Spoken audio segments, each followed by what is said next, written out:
Previously on Northwest Fishing Fanatics. Maybe they're onto something. Maybe I should start listening to some of my subscribers.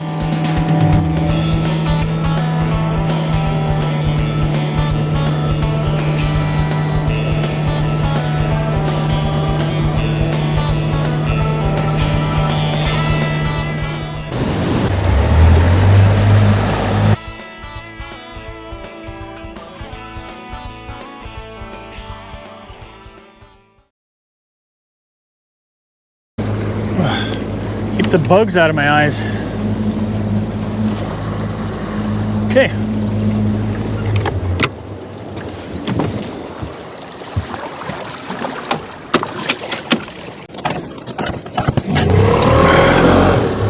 Okay. Let me get this other rod in the game here.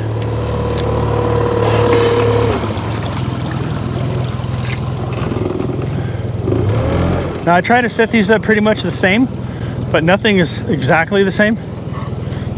And so sometimes one rod will perform better than the other because of a simple variance. One leader might be a little bit longer, weight might be a little bit lighter, a little bit heavier, different color corky, something like that. You never know what's gonna work.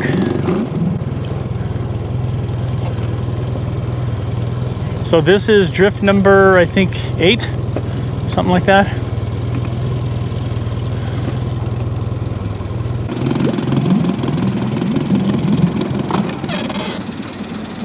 Motor's in reverse right now. I'm trying to keep up with the float. This one has a little lighter weight on it, so it's moving a little bit faster because it's not bumping the bottom very well. Not like my other setup. Hoo hoo hoo hoo. That one looked like a fish. Oh my gosh. Sometimes a fish will grab it and it'll just make the float go down. And you won't feel any head shakes, but the float will be underwater and it'll be head shaking a little bit underwater. That's what that looked and felt like. But at last, it was not. Bait's still looking halfway decent. Got a little short drift here I can keep going with. Now I'm on the other side of this boulder that's right here. And on the inside of that one, so right in that seam.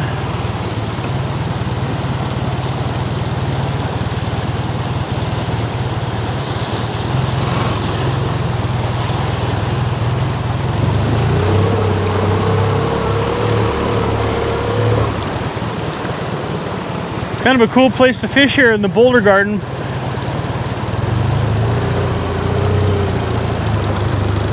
And it makes it super exciting when you do hook one. Okay, let's pull up and go back up.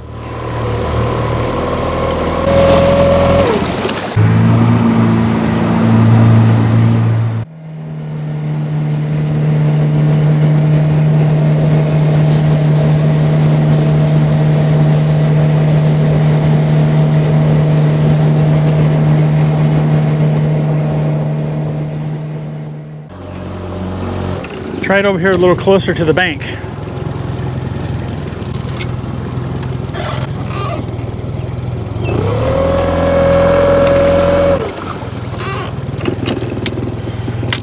Now what I'm going to do is I'm going to fish down in front of, I'm not going to fish right past in front of these guys because I don't want to mess up their, their spot. They're limited to where they can go, so when I get to a reasonable place where I think they can't cast, or where I think I'm in their casting zone, then I'll move out and then go around them and down.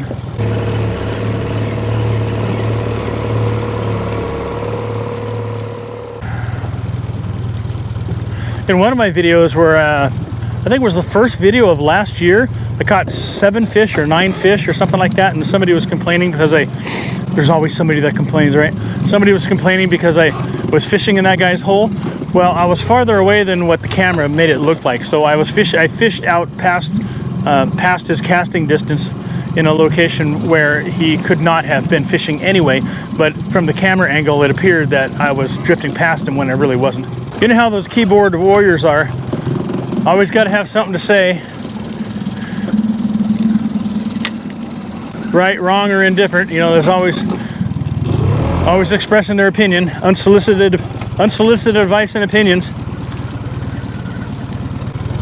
There's actually a term for that. Well, not that directly, but it's when somebody talks like they're an expert at something and believes they know more than they do because they don't know what they don't know. You know, the Dunning-Kruger effect. You can look that up if you want to. Use Google if you need to. But yeah, if you ever run into anybody you know that talks like they're an expert when they really don't have the experience or the knowledge to be talking as if they do, then that is known as the Dunning-Kruger effect. Okay, let me get back up here.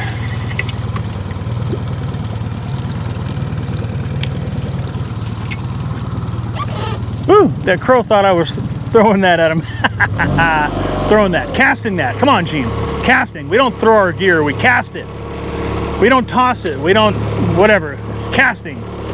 I generally don't talk about something unless I know what I'm talking about. Kind of stay out of trouble that way. I learned that in real estate 30 plus years ago when I first started getting into real estate. Whoa, what's that? If you don't know the answer to something, you have to admit it, because as soon as you start acting and talking like you know what you're talking about, you know you take the chance of getting sued for unintentional misrepresentation. And so that has kind of forced me over the years to make sure that I only talk about things that I know have actual knowledge of. So if I sound like an expert when I'm talking about something, it's not that I'm an expert, it's just that I have at least enough knowledge to know that I should be talking about it. And I know when I shouldn't be talking about something. In other words, I know when it's best to keep my mouth shut and say, I don't know, I'll get the answers for you. Let me find out. Let me talk to somebody that does have the answer. Those kind of things. Last thing you want to do is try to act like you're an expert when you're really not. Oh shoot. No! Oh, popped it off. Probably lost my bait. Oh, come on, fish. Gotta talk to it. Hold your mouth right. All that good stuff. My dad used to say that kind of stuff all the time when I was a kid. And then also, when you catch a fish, you got to mark the side of the boat so you can go right back to the same place you caught that fish. Oh crap. Oh crap, I'm gonna lose everything on that one. Oh no. Oh, I did lose everything on that one. Oh, everything broke.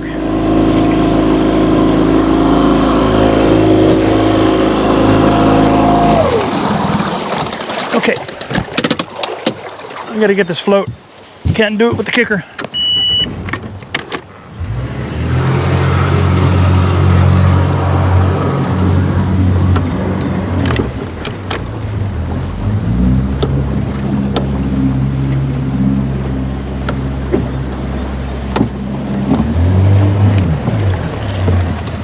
Come on, float.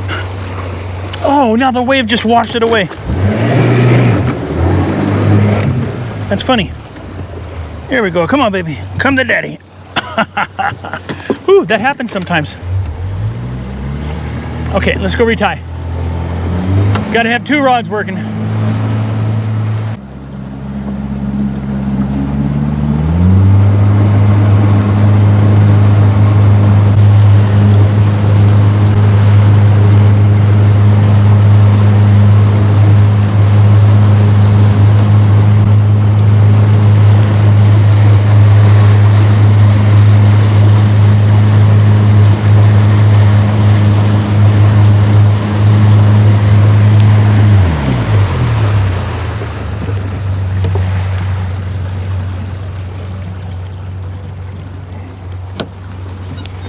And come up on this side here where it's got some more grass.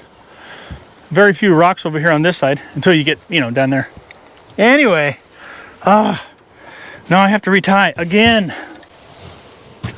Getting good practice.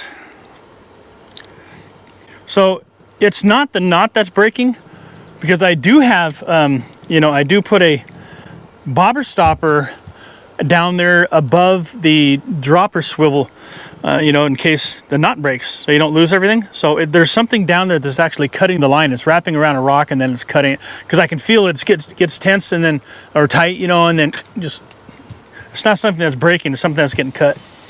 But anyway, I'm gonna go ahead and get this thing re-rigged, and I'll go right back to you. I figured since I'm gonna get rebaited, as you can tell, I am rebaited. I also put a heavier weight on that second rod so it can get down there a little better than it was.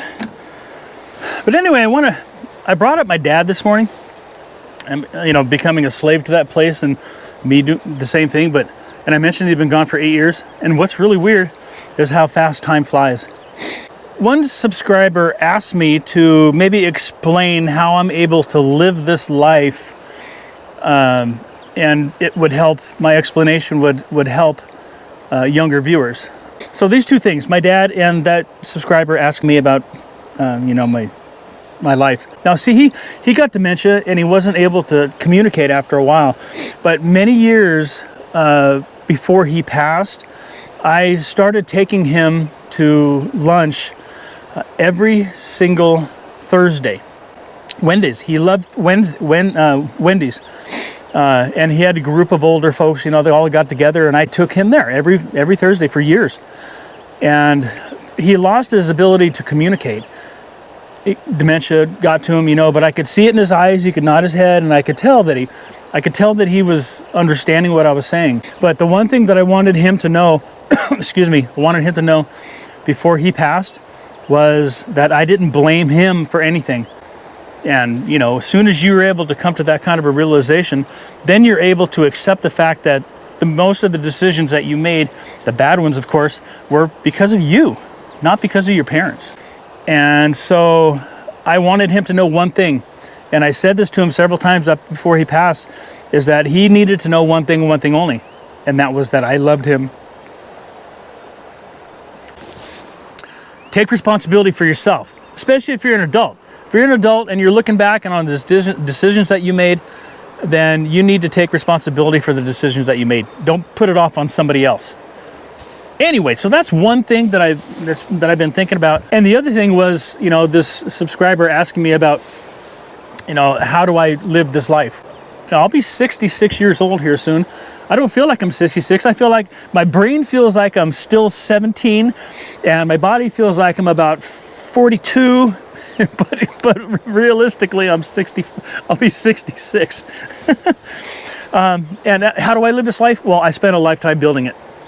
My father helped a lot. My family helped a lot. My oldest sister helped me a lot. And I don't talk about my sister. I have 3 sisters, but I don't talk about them enough. But my oldest sister, Beverly, she is just the most amazing person in the world. She took care of me like she was a second mom.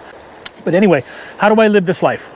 If you're young and you're still coming up, you got a business or you're trying to make money, work all the hours that you can. Up until just a few years ago, I was always a workaholic. If there was a chance for me to work overtime, I was working. There was something, as a matter of fact, I worked so much when my daughter was young that she didn't even know who I was, because I was gone months and months and months at a time. But I had to do what was right for the family. I had to make money.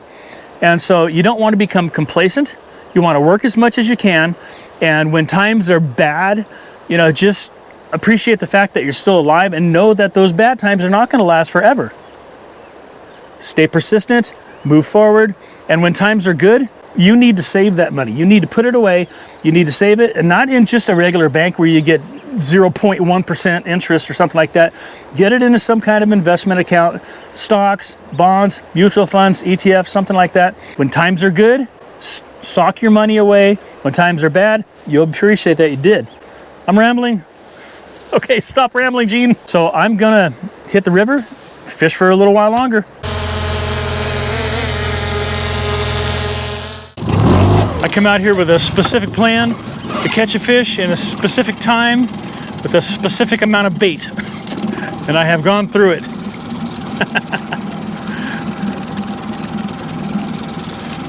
These fish had their chance. If they don't want to cooperate, that's their fault. If I catch a fish with this last chunk of bait here,